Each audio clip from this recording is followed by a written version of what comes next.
काय रे, त्या अमेरिकेतल्या सारखा आपल्या भारतात सुद्धा थँक्स गिव्हिंग डे सुरू झालाय का?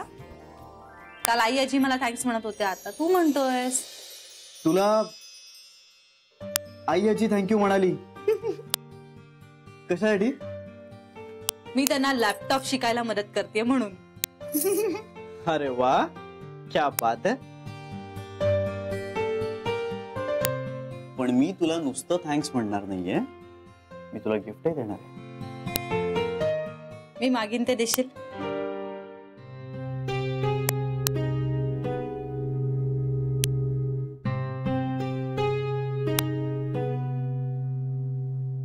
नाही, मला माहितीये तू काय मागणार आहेस. तू घरी परत ये असं मी नाही म्हणणार श्री. मला माहितीये तुला ते नाही आवडणार. ऑफिस मध्ये आई आजींशी इतका कठोरपणे नको ना वागूस प्लीज. त्यांना त्रास होतोय रे. जानवी, हा विषय मला परत परत नकोय.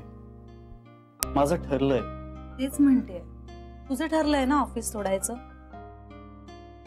मग निदान त्यांना दुखावू नकोस ना. श्री, तुझ्या आयुष्यात त्यांचं स्थान खूप महत्वाचं आहे. आज ना उद्या त्यांना दुखावल्याचा तुला पश्चाताप होणार आहे, म्हणून सांगते. काय म्हणशील प्लीज?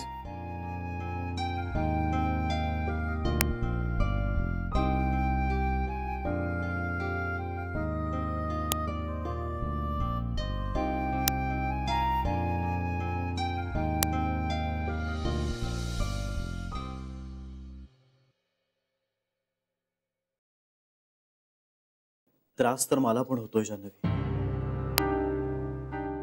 तिच्यापेक्षा जास्त त्रास मला होतोय.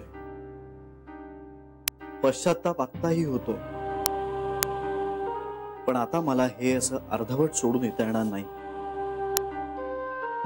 आई आजी आणि जान्हवीचं नातं आणखीन खूप छान, अजून मोकळं व्हायला हवं. जान्हवी तिच्या आयुष्याचा एक अविभाज्य घटक व्हायला हवी. आम्हा सगळ्यांना इतकीच महत्वाची.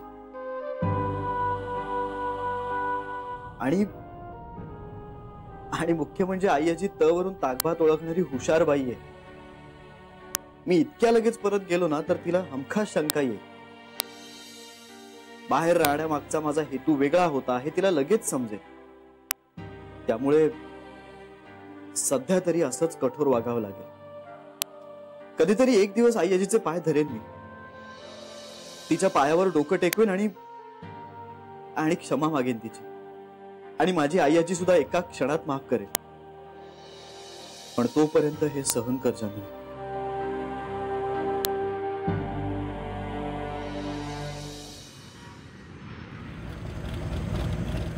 श्री, श्री,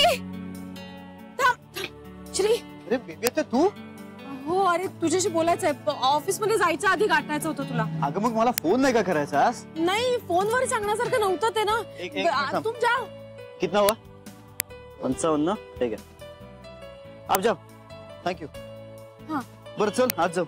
नाही नाही, ऑफिस मध्ये नको, इथेच बोलू आपण. ऑफिस मध्ये आई असेल ना. पर मग नाही, मी जास्त वेळ नाही घेणार तुझा. पटकन बोलीन.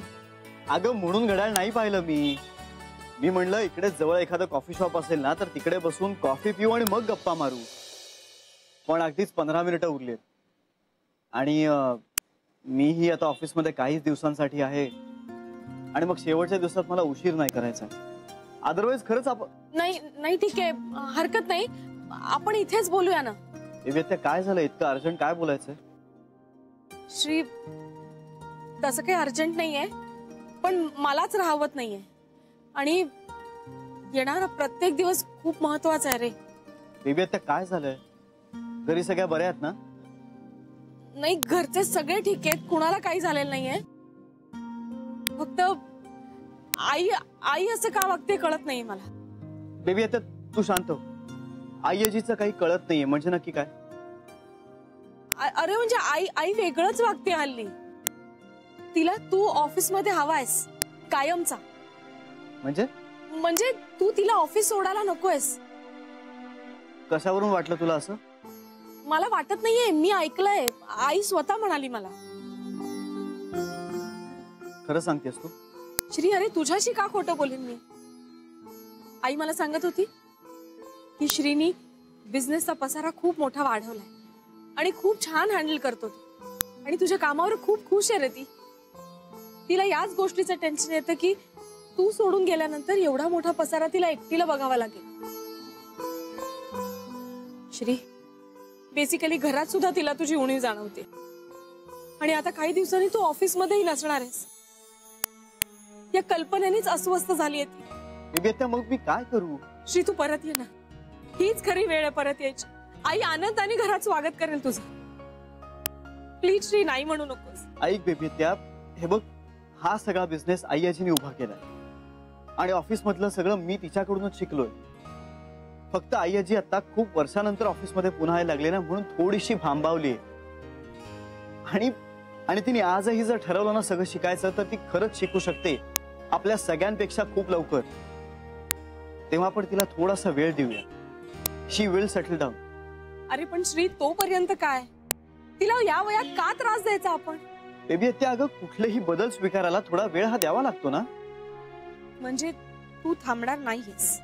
अगं मी जातोय म्हणजे काही गायब नाही होणार आहे. मी असणार आहे इथेच आजूबाजूला. आणि आई आजीचा जेवढा जीव अडकलाय ना या बिझनेस मध्ये, तितकाच गोखले उद्योगात माझाही जीव अडकलाय. माझं मलाच माहितीये हा सोडून जाताना किती त्रास होतोय ते.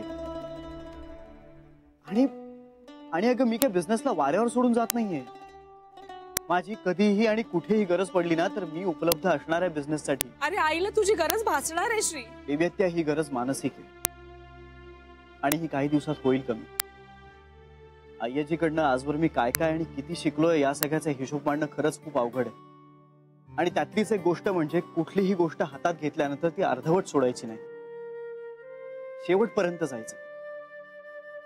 या शिकवणीची केव्हा सवय आणि सवयीचा स्वभाव झाला माझं मलाच कळलं नाही.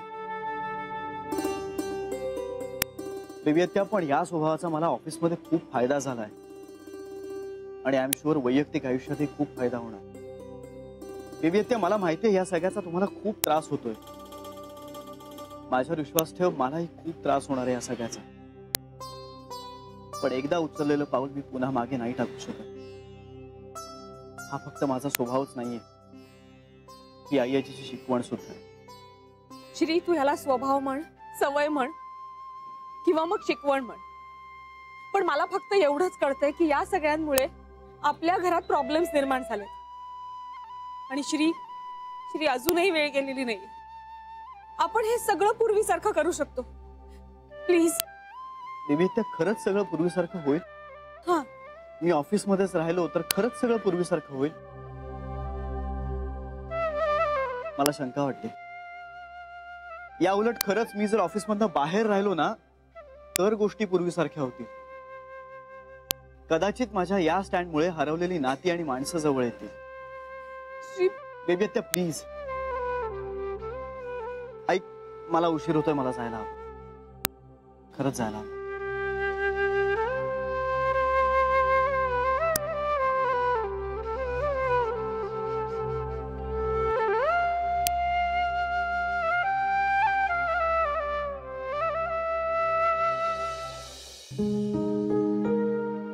तिला तू ऑफिस मध्ये हवायस कायमचा. म्हणजे तू तिला ऑफिस सोडायला नकोयस. आणि आता काही दिवसांनी तू ऑफिस मध्येही नसणार आहेस.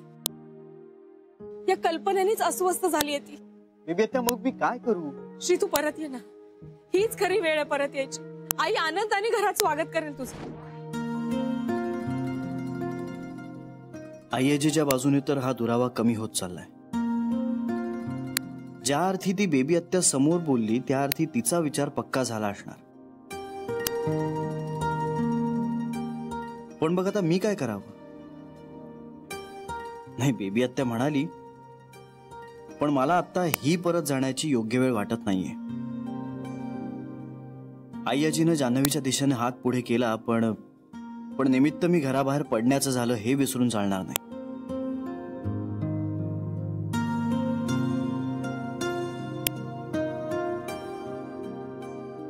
मी घरातच असतो तर आई आजी आणि जान्हवी मधले संवाद निर्माण होण्याचं फारसं काही कारण उरलं नसतं. आज हळूहळू का होईना पण त्यांच्यातला पीळ सुटतोय.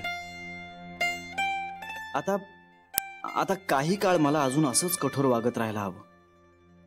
कारण आता एवढ्यात जर आईजीने मला परत बोलावलं तर मात्र मी स्वतःला थांबवू शकणार नाही. आणि आता न जाण्याचं तसं काही कारणही उरलेलं नाही.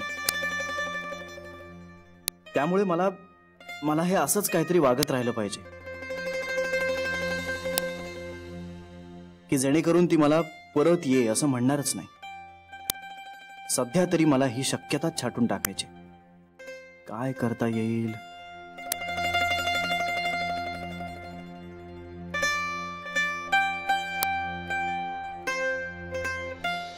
म्हणजे समजा मी मेल लिहिलाय किंवा नाही लिहिलाय पण मला काहीतरी पाठवायचं आहे लिहिलेलं, तर ते कसं पाठवायचं? हा, लिहिला किंवा नाही लिहिला पाठवायचं आहे म्हणजे आधीच काहीतरी का? नाही, मी आता नीट सांगते तुला. म्हणजे मी आधी काहीतरी लिहून ठेवलेलं आहे माझ्याकडे आणि ते मला मेल मध्ये पाठवायचंय, तर काय करायचं? ओके, म्हणजे तुम्हाला अटॅचमेंट पाठवायची आहे. सोपं आहे. तुझ्यासाठी ग. नाही आईजी, खरंच सोपं आहे. बरं, तुमच्यासमोर लॅपटॉप आहे आता? उघडूनच बसलीये. मग आता असं समजा तुम्हाला मला मेल करायचा आहे. तुला नाही ग, ज्याच्याशी फोनवर व्यवस्थित बोलता येतं त्याला मेल कशाला करायचा हेच मला कळत नाही. माणसाच्या मेंदू इतकं व्यवस्थित रेकॉर्ड कुठंही राहत नाही. पण कॉम्प्युटरमुळे माणसाच्या मेंदूवरचा ताण थोडासा हलका होतो. तर आता पुढे ज्यांना मेल करायचा आहे त्यांचं नाव तुम्ही 2 मध्ये टाकलं? हो, टाकलंय. हा, आता खाली जा. कुठे खाली? खाली खाली बघा, एक आडवी पट्टी आहे, दिसली? हा, इथे. हा, एक बेरजेचे खूण आहे काहीतरी. त्या शिवाय एवढं बारीक काही दिसत पण नाहीये. हा, बेरजे सारखंच वाटतंय काहीतरी. बरोबर. आता त्या बेरजेच्या खुणेच्या बाजूला एक युपिन सारखं चित्र आहे बघा, दिसलं? हो, दिसलं. ते दाबा. हा, दाबलं. आता एक विंडो ओपन झाली? हो, झाली. डॉक्युमेंटची? हो की ग. आता त्यातून हव्या त्या डॉक्युमेंटवर क्लिक करा, ओपन करा, सेंड करा, मग झालं. अच्छा, ओपन आणि सेंड. गेला असेल का ग मेल? हो, गेलाच असणार. नाहीतर तुम्ही सेंड मेल मध्ये जाऊन चेक करू शकाल ना मेल गेलाय का ते.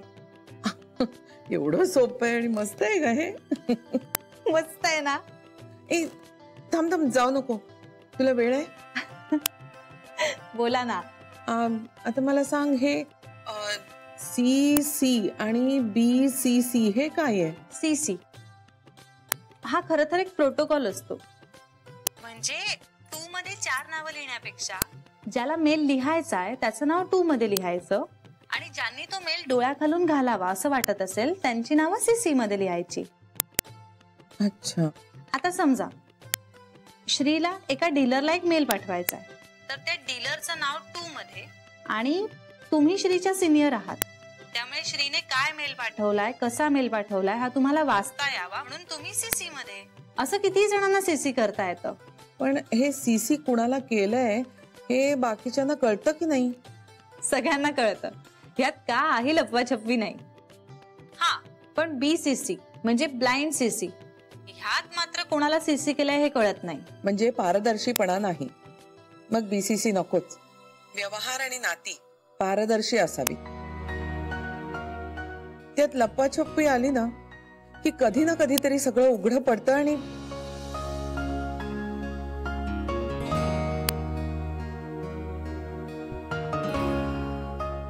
हे असं आहे तर सगळं. हा, आता मला कळलं. आता तुला थँक्यू नाहीये म्हणणार, कारण नंतर परत म्हणशील फॉर्मॅलिटी कशाला. तुझं खूप कौतुक वाटतं. पेशंटली शिकवतेस तू. असं काही नाही, तुम्ही खूप फास्ट शिकता. तरीही शिक्षकाला लागणारा शांतपणा तुझ्यात आहे. इंदूला शिकवताना सुरुवातीला मी खूप चिडायची. इतकं कसं कळत नाही हिला असं वाटायचं. पण पुन्हा स्वतः विद्यार्थिनी झाल्यानंतर पटलं, नवीन काहीतरी शिकण्याची बुद्धीची सवयच कमी होते बघ, आणि मग जास्त वेळ लागतो. पण तू शांतपणे शिकवतेस. शिकवण्यामधला पेशन्स तुझ्याकडून मी शिकले बर का जान्हवी.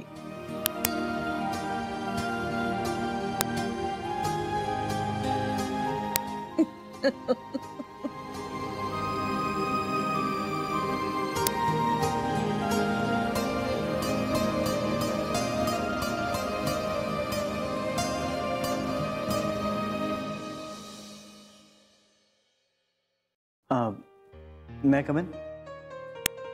मी नंतर फोन करते तुला. हा, बाय. हो.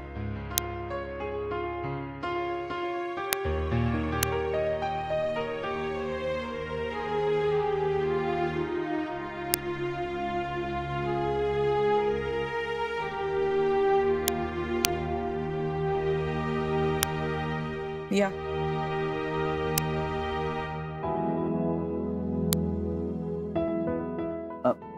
मी नॉक केलं होतं, तुम्हाला कदाचित ऐकू आलं नसेल. हा, बसा. हो.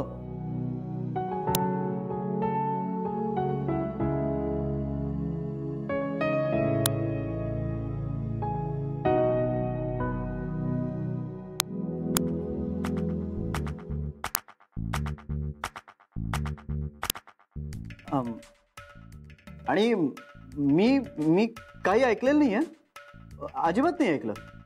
It's all right. तुम्ही काय सांगणार होते?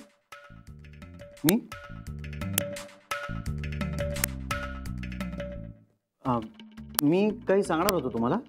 काहीतरी कामानिमित्त आलात ना केबिन मध्ये, का गप्पा मारायला आलात?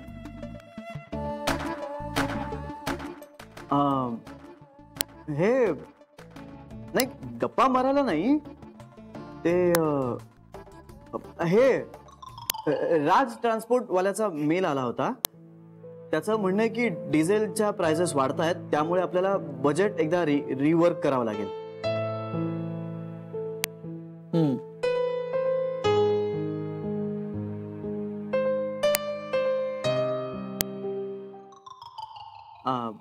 हे मी आणलंय ना, हे आणलंय.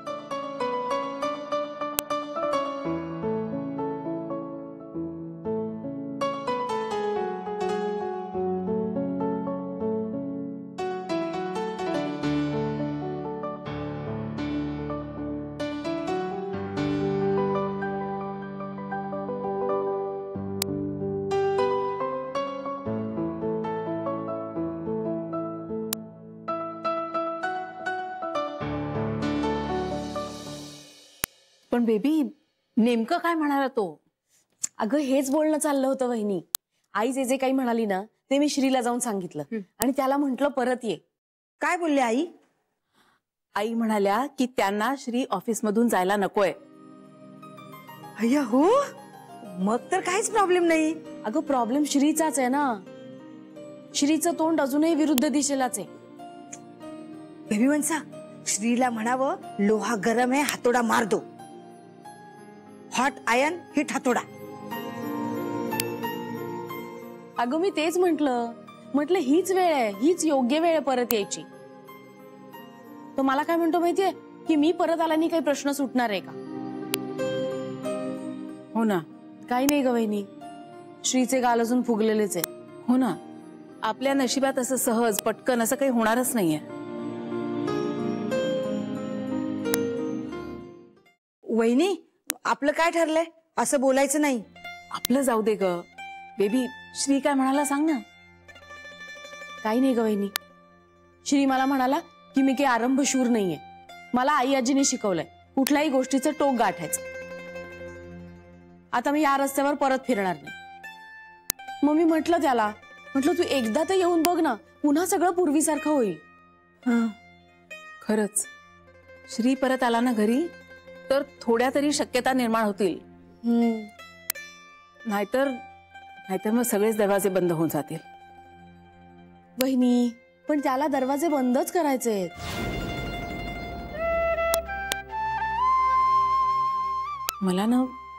मला आता काही कळेनासच झालंय. हो, मलाही काही कळत नाहीये. पण एवढं मात्र नक्की की आई श्रीच्या बाबतीत जरा निवळलीये. आता काहीतरी करून श्रीचं मन वळवता आलं ना तर श्री नक्की परत येईल. मी बोलू का एकदा श्रीशी? नको, आपण सगळ्या एकदमच बोलूया त्याच्याशी. हो, आता श्रीने आपलं ऐकलंच पाहिजे. साम दाम दंडभेद सगळं करूया. नको बेबी, नाही तर तो आणखी चिडेल ग. आपण ना त्यापेक्षा जान्हवीशी बोलूया. ती त्याच्याकडनं काढून घेईल नेमकं त्याच्या मनात काय येते. ठीक आहे, जान्हवीला सांगून बघू. बेबी, अगं मी म्हंटल जान्हवीला सांगूया आणि पटलं तुला? बहिणी, काहीही करून श्री परत यायला हवाय मला. मग जर जान्हवीला जमणार असेल तर तसं.